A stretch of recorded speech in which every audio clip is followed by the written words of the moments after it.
My friend Sherlock Holmes worked rather for the love of his art than for the acquirement of wealth. Glancing over my notes of 70-odd cases, I cannot recall any with more singular features than the case of the Speckled band. I might have placed them on record before, but for a promise of secrecy from which I've only been freed in the last month by the untimely death of the lady to whom I gave it. It began early one morning in April 1883. Watson. Wake up, Watson.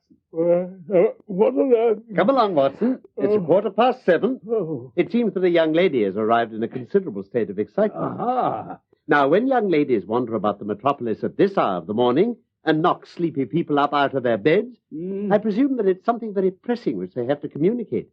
Should it prove to be an interesting case, I'm sure you would wish to follow it from the outset. Young woman, eh? Oh, just give me a few minutes to dress and I'm ready.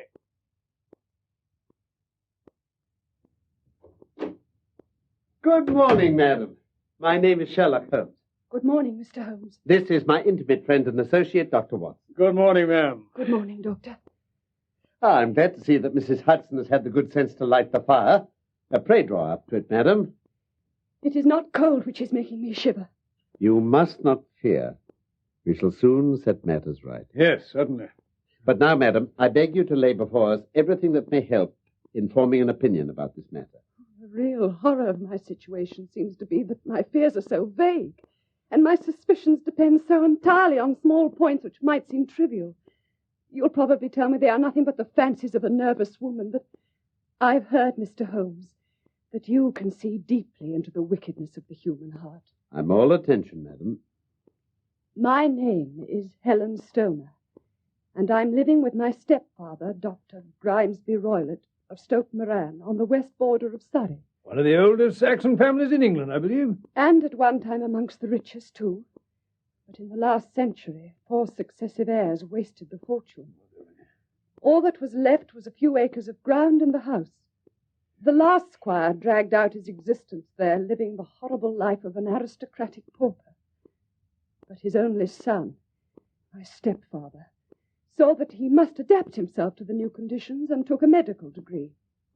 Then he went out to Calcutta and established a large practice.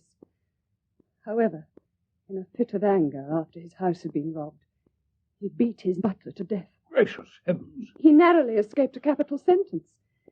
As it was, he suffered a long term of imprisonment and then returned to England a morose and disappointed man. When did Dr. Roylott marry your mother, Miss Turner? While he was in India. My mother was the young widow of Major General Stoner of the Bengal Artillery. My sister Julia and I were twins. We were only 2 years old at the time of my mother's remarriage. I see. Shortly after our return to England, that was about 8 years ago, my mother was killed in a railway accident near Crewe. Oh, tragic misfortune. Dr. Roylott then abandoned his attempts to establish himself in practice in London, and he took us to live with him in the ancestral house at Stoke Moran. About this time, a terrible change came over my stepfather. A change? Yes.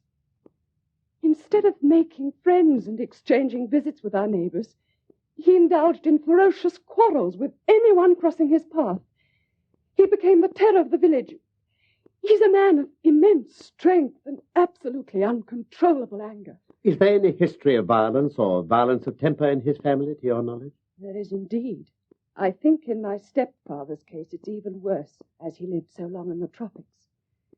Only last week he hurled the local blacksmith over a parapet into a stream. It was only by paying over all the money I could get together that I was able to avert another public exposure. Terrible, terrible. His only friends now are the wandering gypsies. He gives them leave to camp on what's left of the family estate. Oh, and he has his animals. He's a bit of a farmer, then. Nothing like that, I'm afraid. He has a passion for Indian animals. Oh? At this moment, he has a cheetah and a baboon wandering quite freely over the grounds. They are feared by the villagers almost as much as their master. But to continue, you can imagine that I and my poor sister Julia had no great pleasure in our lives. No servant would stay with us, and for a long time we did all the housework. She was only 30 at the time of her death, but her hair had already begun to whiten, even as mine has. Your sister is dead, then? She died just 2 years ago. We have an aunt living near Harrow, whom we were occasionally allowed to visit.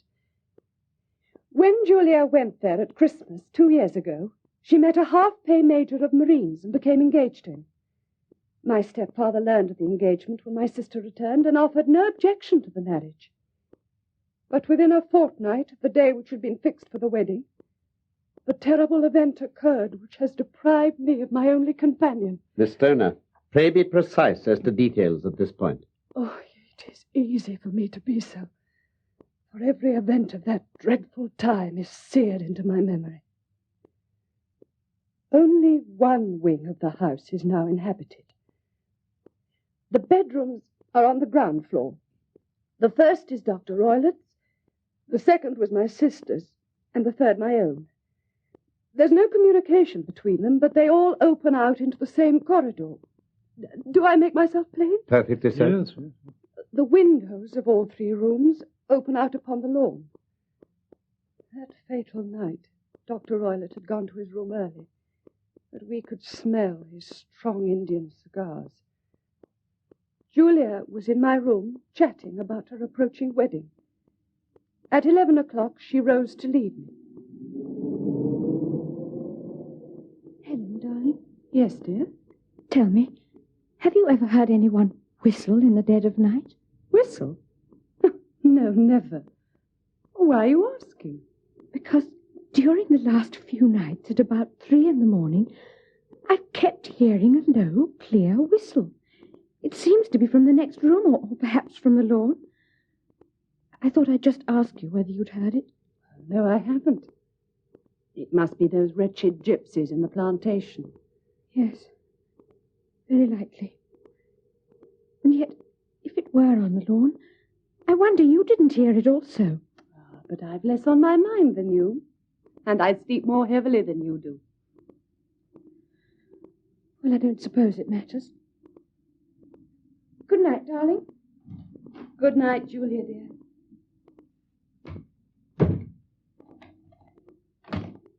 Just one moment, Miss Stoner. You locked the door after your sister? Yes, I did. Was it your custom always to lock yourselves in at night? Always. Why was that? Well, I mentioned that Dr. Roylett keeps a cheetah and a baboon. We wouldn't have felt safe unless our doors were locked. Ah, quite so. Pray continue, please. Well, I couldn't sleep that night. I had a vague feeling of impending misfortune. My sister and I were twins, you know. We seemed to be very closely bound. Yes, often the case. It was a wild night, with the wind howling and the rain beating against the windows. Suddenly, over all the hubbub of the gale, I heard the wild screams of a terrified woman. I knew it was my sister's voice. I rushed into the corridor. As I opened my door, I seemed to hear a low whistle, and then a clanging sound as if a mass of metal had fallen. My sister's door was unlocked and revolved slowly upon its hinges. I was rooted to the spot, not knowing what was about to issue from it. Then, by the light of the corridor lamp, I saw my sister coming out, with her face blanched with terror, her hands groping for help, her whole figure swaying to and fro like a drunkard.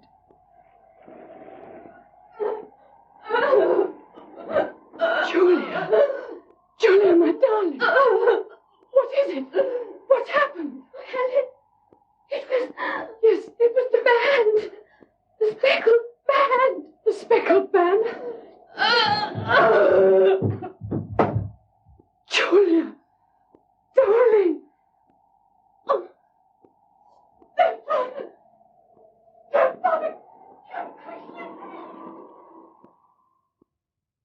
When he reached my sister's side, she was unconscious. She slowly sank and died without recovering. And such was the dreadful end of my beloved sister. Terrible story, ma'am. What conclusions did the coroner come to, Miss Turner? He was unable to find any satisfactory cause of death. My evidence showed that Julia's door had been fastened on the inside, and the windows were blocked with old-fashioned shutters with broad iron bars. The walls were carefully sounded, and they were found to be quite solid all round. The floor was also examined with the same result. The chimney? It's wide, but it's barred up by 4 large staples. Were there any marks of violence on her? None. How about poison? The doctor examined her for it, but there was nothing. Miss Turner, what do you think this unfortunate lady died of? It's my belief, Mr. Holmes. She died of pure fear and nervous shock. And what do you think frightened her? That I cannot imagine. You said there were gypsies about the place. Were there any at the time? Yes, Dr. Watson, there are nearly always so. What did you gather from this allusion to a band? A speckled band? I've sometimes thought it was merely the wild talk of delirium, but it may have referred to some band of people. The gypsies? It had crossed my mind. I don't know whether the spotted handkerchief some of them wear over their heads might be described as speckled bands. These are very deep waters. Pray go on with your narrative. 2 years have passed since then, Mr. Holmes. My life has been lonelier than ever until just lately. However, a dear friend whom I've known for many years has done me the honor to ask me to marry him. What is your stepfather's view? Oh, he's offered no opposition whatever. I see. But 2 days ago, some repairs were started in the west wing of the building. My bedroom wall is affected, so I had to move into the room into which my sister died. I'm sleeping in the very bed in which she slept.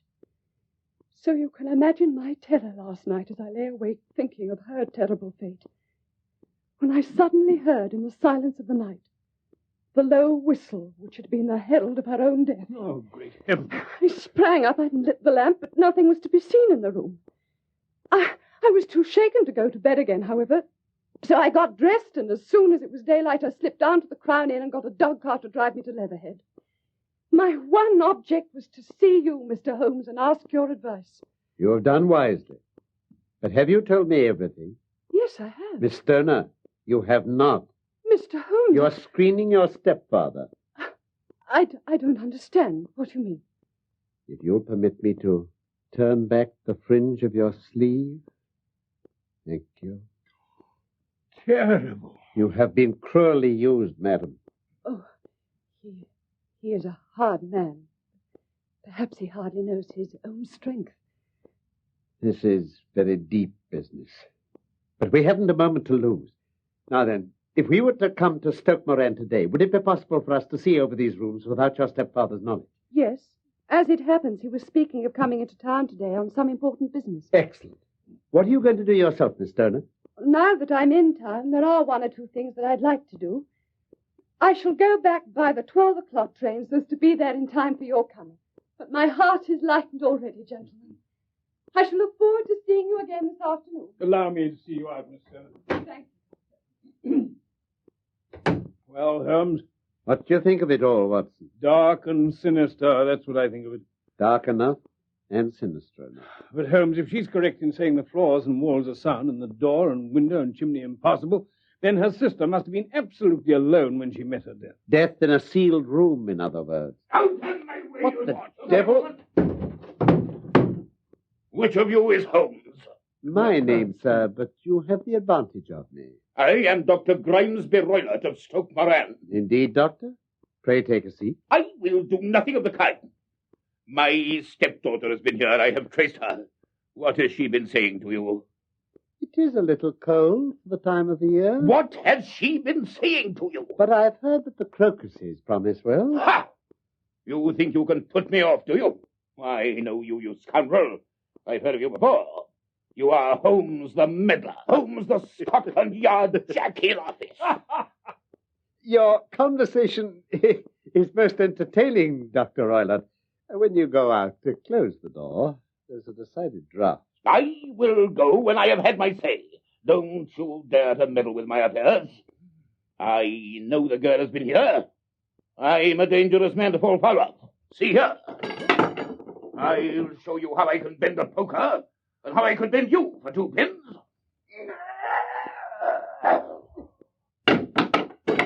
That's what I can do to you. See that you keep yourself out of my grip. Come here, bend not. He seems a very amiable fellow. I'm not quite so bulky myself, but if he'd stayed, I might have shown him that my grip is not much more feeble than his own. Careful, Holmes. There you are, quite straight again. Oh, I say, Holmes. Yes, and fancies having the insolence to confuse me with the official detective force. However, the incident gives zest to our investigations. Yes, I hope the dear little lady won't suffer from allowing this brute to trace us. Let's hope not. And now, Watson, we shall order breakfast. Afterwards, I shall walk down to Doctor's Commons, where I hope to get some data which may help us in this matter. Oh, Holmes, I wondered if you'd be back for lunch. What have you got there? Some rather interesting notes. I've been examining the will of the deceased wife. What, Roylotts? Yes. The total income at the time of his wife's death was little short of £1,100. Warm villain. Each daughter could claim a third of the income in case of marriage. So if both girls had married, this beauty would have had a mere pittance. I see. And now, Watson, I think we must forego lunch and take a cab to Waterloo. Very well, if you say so. I'd be much obliged if you'd slip your revolver into your pocket. And Elias number 2 is an excellent argument with a gentleman who can twist steel pokers into knots. Mr. Holmes. Dr. Watson. I've been waiting so eagerly for you. Ah, Miss Turner. It's all turned out splendidly. Dr. Roylott has gone to town, and it's unlikely he'll be back before evening. We've had the pleasure of making the doctor's acquaintance. Where? He came to our room. He followed me then? So it appears. What will he say when he returns? He'd better be on his guard. He may find there's someone more cunning than himself on his track. But now we must make the best use of our time. Yes, of course. If you'll kindly take us at once to the rooms we are to examine. You will follow me then? This is the door, I take it, of the room in which you're now sleeping. Yes. Dr. Roylott's room is on one side of it and your old room on the other? That's so. You're sleeping in here only while alterations are going on, I believe you said. Well, Doesn't seem much need of repairs. The dead end wall is solid enough. I believe it was simply an excuse to move me from my room. Ah, that's suggestive. Now, if I may examine the room itself. Yes, please, come in. After you.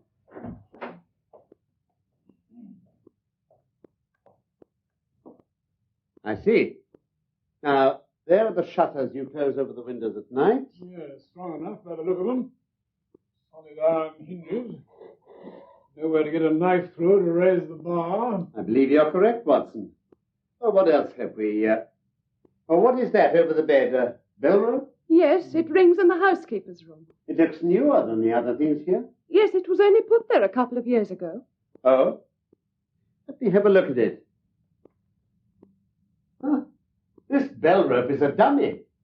Look, you can see it's fastened to a hook just above the little opening of the ventilator.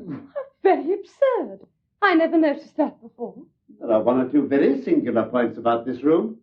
For instance, do you notice that the ventilator connects with the adjoining room? Good heavens. The ventilator was quite a recent addition, too. Done about the same time as the bell rope, I fancy. Yes, there were several little changes carried out about that time. They seem to have been of a most interesting character.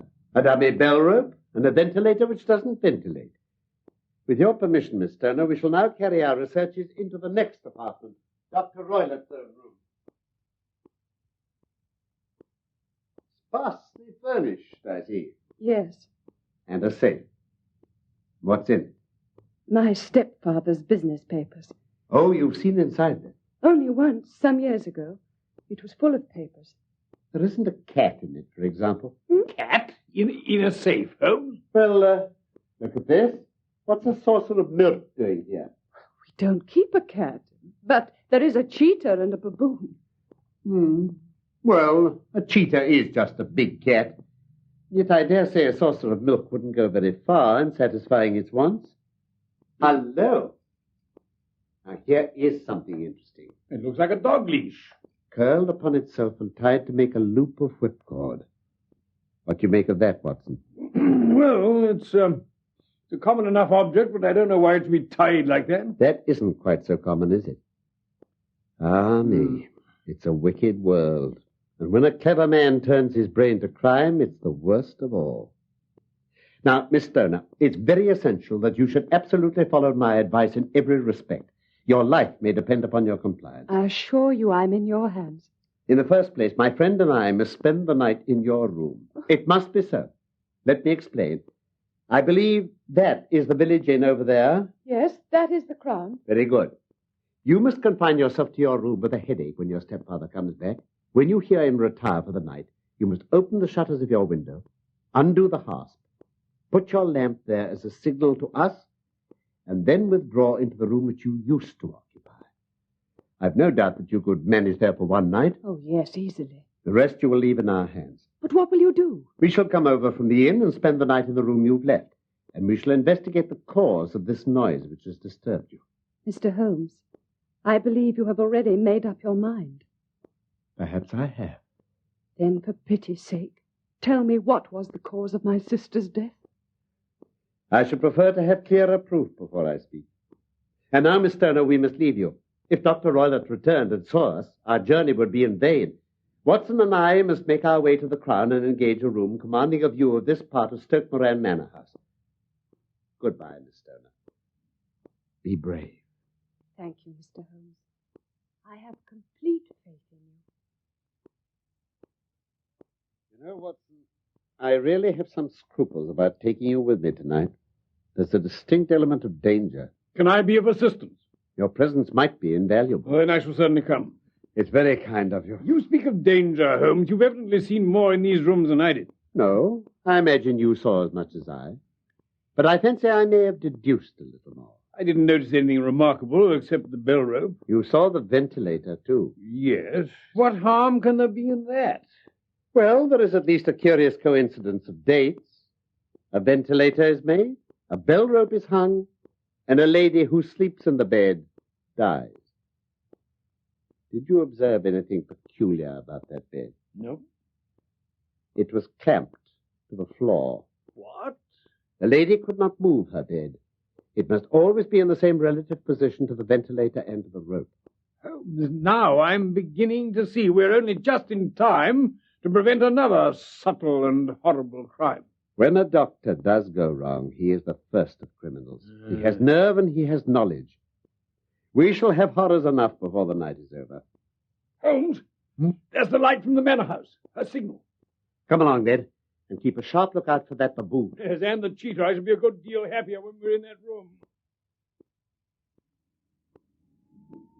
Now, Watson, we must get in as quietly as possible and close the shutters without a sound.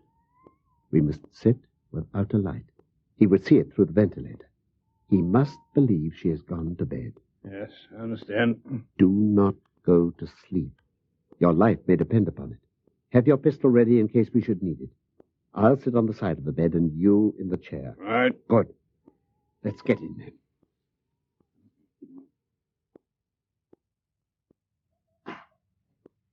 Excellent. Now, put out the lamp, Watson. Right. Good. Now then, quite still. Not a sound. Holmes, something's happening. A lantern's been lit in the next room. Yes, I see. Listen. What is it? Right, Watson. Stay where you are. I'll light the candle.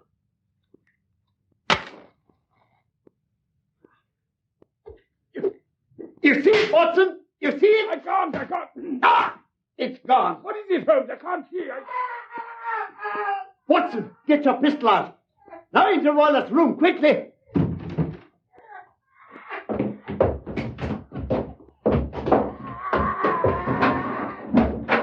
Look at him. Look at his head. Wrapped around it. The band. The speckled band. It's a swamp adder. The deadliest snake in India. He's dead already. Careful, Holmes. There's the dog leash in his lap. I've got it. Now then, to slip the noose round this reptile's neck like... That's got him. And if you'll open the safe door as quickly as you can, little while, we'll pop it inside like that. Close the door quickly. Oh, with the greatest pleasure. Now we must remove Miss Turner to some place of shelter and let the county police know what's